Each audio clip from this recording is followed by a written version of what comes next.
Hi everybody, my name is Dr. John Douillard. What I want to talk about today is different things that can actually shrink our brains. It's hard to imagine that our brain volume can literally shrink in size, but studies after studies have been showing that there's different things that can make our brains shrink, which is a little bit hard to believe. I've written articles about how vitamin B12 deficiencies can actually show a decreased brain volume.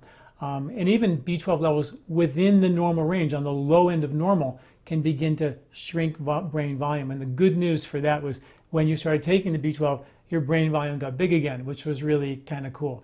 Fish oils, a lack of fish oils, that relationship with omega-6 fatty acids and omega-3 fatty acids, if your omega-6s are really, really high, your omega-3s are really, really low, that's been shown to affect the lymphatic drainage of the brain and also shrink the brain volume. So I've written a lot about that, but today I want to talk about blood sugar. So it turns out that having blood sugar levels which are within the high normal range, the high end of normal, still normal, have actually been shown to shrink the brain, which is pretty crazy. So let's kind of dig into that a little bit. In one Australian study that about 260 people, they followed them for 4 years. They all had healthy blood sugar. They were all around 60 years old. And they took brain scans of their brain and they watched them over 4 years, and they found that the folks who had a high normal blood sugar versus low normal blood sugar had significant shrinkage of their brain, particularly atrophy and less volume in the area of the brain that has to do with emotions, like the amygdala and the hippocampus actually lost brain volume, which is kind of pretty serious. And one of the mechanisms for that is they think is what's called advanced glycation end products, which are called AGEs, which are basically just when too much sugar in your blood sticks to or clumps to proteins that naturally occur in your blood, and it clumps your blood. And it creates these very aggravating oxidative molecules that have been called the smoky gun of degeneration all over the body. They found them at sites of arthritis and cancers and liver, heart, brain issues, Alzheimer's, dementia. Wherever they find degeneration age-related, they see these AGEs, these glycation end products, which are really important for us to realize.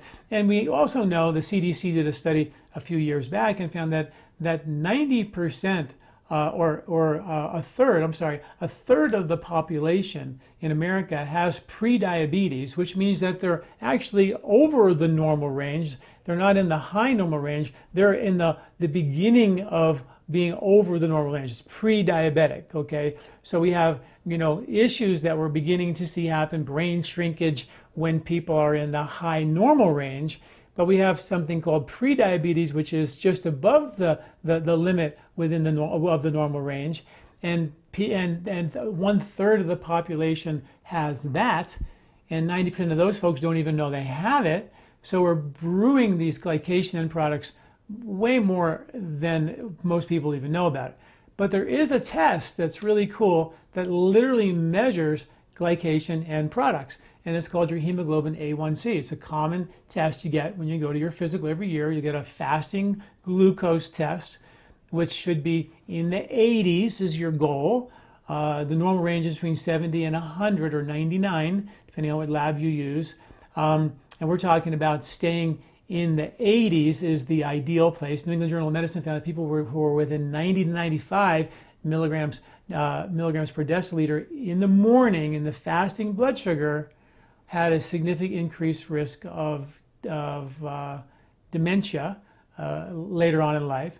And folks that were just around in the high 80s or in the low 90s had significant increased risk of heart issues related to aging as well down the road. So plenty of science that shows that we want to stay out of the 90s and stay in the 80s, and that's going to be with your first morning blood sugar. And I wrote an article called How to Be a Blood Sugar Detective, and it's all about checking your blood sugar every single morning. I still do, after all these years, I still check my blood sugar almost every morning, based on what I did the night before, the day before. I keep an eye on my morning blood sugar. I think it's fascinating information. Okay, so I do think that's something that everybody should be aware of because it's insidious. You don't know, you don't feel like anything is a problem but but if you're in the 90s or the high 90s or in the low 100s, you're actually creating some pretty significant damage long term. That doesn't show up for 20, 30 years, right? So that's not good. The hemoglobin A1C test is an interesting test. They take a field, like a slide on a microscope, and they take your blood and they measure how many hemoglobin molecules are in that slide, in that field of vision. And then they count them up, how many of those hemoglobin molecules are stuck to a protein molecule. It's really simple. And they count them up, and they say there's 100 of those hemoglobin molecules, and 5 or 6 of those are stuck to a protein. So 5 or 6% of those are glycated, or advanced glycation end products. And that is how they measure it. So when you get a hemoglobin A1C test, which should be lower than 5.3, 5.6 is pre-diabetic, then you're not glycating. So it's a really good test to see whether or not you're actually glycating, because we know it's the smoking gun for a lot of these major concerns, which are not good. So there you have it. High blood sugar at the high end of the normal range can cause issues, glycation and brain shrinking, brain volume issues. Very important to tune into that, because nobody wants to have a brain smaller than it should. We already feel like, I think all of us feel like we're not smart enough and could be smarter, and we don't want to mess with that. So the good news, I haven't seen the studies, but generally, like with the B12 study, once you bring the B12 levels back up, the brain brings its volume back. So hopefully it's not a one-way street. Okay, please check that out. I've written, if you have issues with your blood sugar, you're a little bit of pre-diabetic and you can't get those numbers down, I've written so many articles about it. I have a free ebook on that subject called The Blood Sugar Secret for Health and Longevity.